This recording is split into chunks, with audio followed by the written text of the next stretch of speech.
ওখানে প্রতিদিন গিয়ে আমি ওর সাথে আড্ডা দিতাম। ওর বন্ধু, বন্ধু মানে খুব ভালো বন্ধু, মানে গার্লফ্রেন্ড।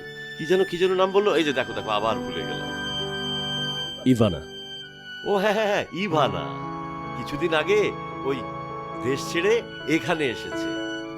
কদিন পরে নাকি ওকেও এখানে নিয়ে আসবে। আর জানো তো, আমি না প্রথম এখানে আসতে রাজি হচ্ছিলাম না। মানে ওই আমাকে আবার কিছুটা জোরাজুরি করলো, এই জন্যই চলে আসলাম।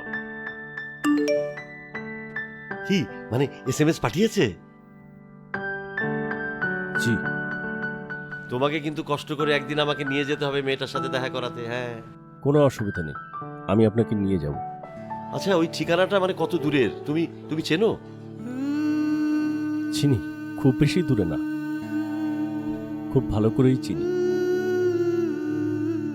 চলো, আমাকে একটু বাসায় পৌঁছে দাও। তোমার আসলে অনেক সময় নষ্ট করে দিলাম। সময় নষ্ট করলাম বলছেন কেন? বলেন যে আমাকে সময় দিয়ে সঙ্গ দিলেন। চলো চলো এদিকে।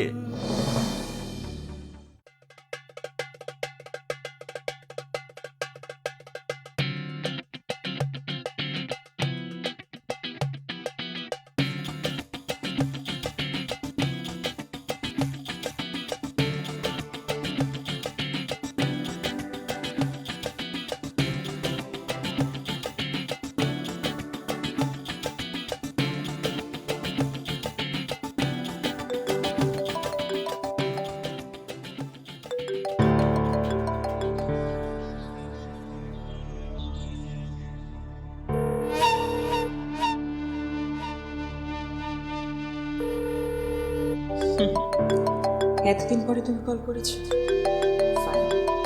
তোমাকে আমি কতবার কল করেছি, কখনো রিসিভ করো, ইগনোর করেছো, কষ্ট দিয়েছো। কেন? শুধুমাত্র আমাকে বুঝিয়ে দেওয়ার জন্য যে আমাকে তুমি ভুলে গেছো, আমাকে কষ্ট দেওয়ার জন্য, তাই তো? অকারণে, অপ্রয়োজন। আর আজকে নিশ্চয়ই আমাকে তোমার প্রয়োজন হচ্ছে, তাই কল করেছো না? এখন যদি আমি রিসিভ না করি, ঠিক তোমার মতো আমিও যদি তোমাকে ইগনোর করি, কেমন লাগবে তোমার? দুটো কষ্ট হবে খুব।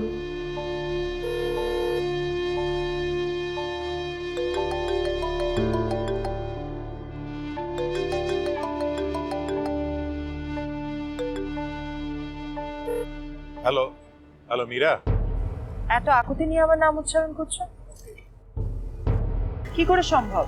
মীরা আমার কথা শোনো। শুনছি তোমার কথা, তার আগে তুমি আমার কথা শোনো। হঠাৎ আমাকে ফোন করলে যে, এতে আবার তোমার অশুভ কিছু হয়ে গেল না তো? আচ্ছা দুদুল, তুমি সিরিয়াসলি আমাকে কল করেছো নাকি হাতে চাপ লেগে কল চলে এসেছে? মীরা এসব নিয়ে পরেও কথা বলা যাবে, আগে আমার কথাটা একটু শোনো। না, আগে তোমার আমার কথা শুনতে হবে। শুনবে নাকি ফোন রেখে দেবে? ওকে বলো, শুনছি। ও, তার মানে তুমি চাইছো না আমি ফোনটা হ্যাং আপ করি? Good, very good. ওকে, কি কথা বলবে তুমি বলো, তারপরে আমার কথার উত্তর দাও। আচ্ছা এত অস্থির হচ্ছ কেন বলো তো? সারা রাত পড়ে আছে আমাদের কথা বলার জন্য, নাকি রাতে আমার সাথে কথা বললে তোমার লক্ষ্মী বউটা আবার মুখ গোমরা করে বসে থাকবে?